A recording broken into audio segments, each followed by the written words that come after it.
এটা একটা coffee house, কি সুন্দর।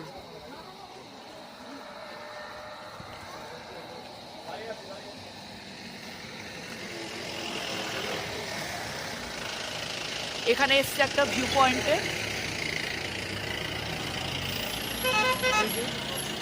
এরকম নাকি দেখা যাবে ভিউ পয়েন্টটা, কিন্তু এখন নাকি ফগ আছে। চলো দেখা যাক কি দেখতে পাই।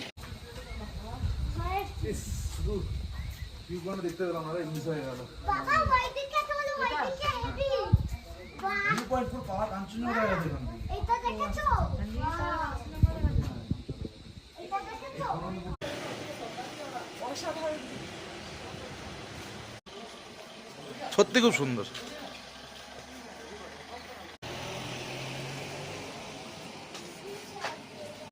এত ডেঞ্জারাস, পুরো বাজে সিঁড়ি, মাথা ঘুরে যাওয়ার মতন। এই যে এখান থেকে নাকি ওই কাঞ্চনজঙ্ঘা হিমালয়ের ভিউ পয়েন্ট দেখা যাক, কিন্তু এখন হচ্ছে দেখাই গেল না, কি করা যাবে। প্রচন্ড, কারণ কালকে বৃষ্টি হয়েছে, ওই জন্য ওয়েদারটা এরকম।